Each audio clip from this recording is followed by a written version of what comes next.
Nyakaramogi hola mar Hustler Fund osebed ka ichiwo gi piny owacho ka jopiny moko oseyude. E gwenge mag Kaluo bende jopiny lero ka gisekawo hola kendo tiyo kode. Chris Owino miyowa ler mar wachno.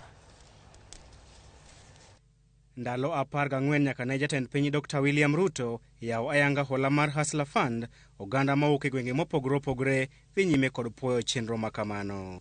Nyong'ong mar gwenge ma Kaluo yango ni moko kuom jopiny osekawo hola mar Hustler Fund kuom thuolo mohew achiel nyaka nyocha yaw aguluno. Hustler Fund asakawe kendo asakawe 500. Asakawe 500 machulo sano machaka kendo kawo 500 kendo. Koro gima nayuage Hustler Fund ni othin ma pesa omena gi mogo mok nyalo kogo ohala. An limit na obiro siling 400. Siling 400 na akawo nodong' 375. Koro siling 400 na ne na akawe kane an gi emergency. Nokonye emergency nano ma asechaka duoke. Kasechaka temo mondo mi akawe kendo nikech en girwa, en gi jopiny, ok en mar ng'ato owuon. Ne limit ochako na nyaka siling 700. 700 ni poro tama nyaka wuono. Koro poro atimo mana kinda ang'eno dhi biro. So far ne gimiya limit mar siling 600.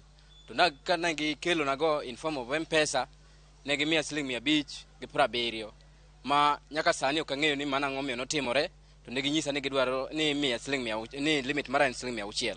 Wach makamano kelo geno kendo tieko luoro mane nitiere ni pok mar Hustler Fund ne nyalo dewo jopiny kata gwenge mane ogoyo ombulu ne jatend piny William Ruto e yiero mokalo.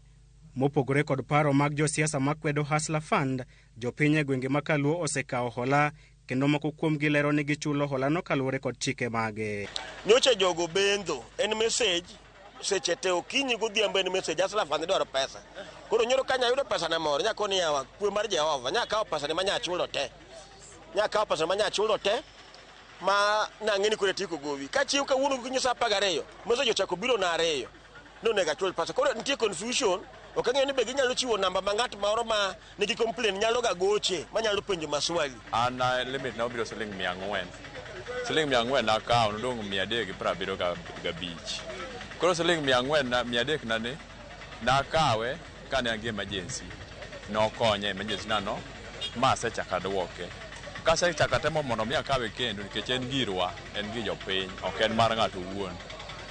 Ne limit ochako na nyaka kawo siling 700. 700 ni poro tama nyaka wuono. Koro poro atimo mana kinda ang'eno dhi biro.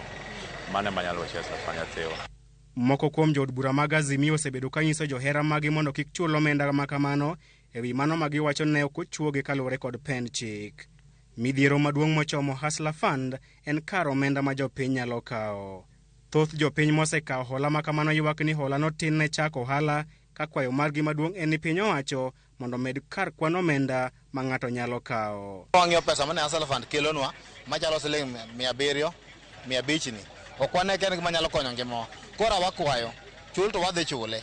Tok kwase chule to chenro moro bede maber ma pesa ne nyalo mi ng'ato kaka johala man mondo mi amed ting'o godo ohanda malo ke siling 700 kata mabiro ok nyal ting'o ohanda malo.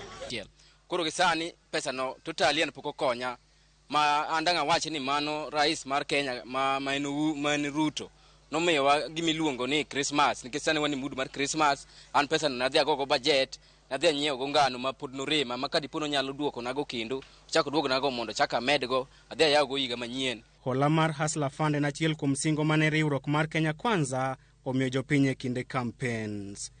Chris Owino, Ramogi TV, Nairobi.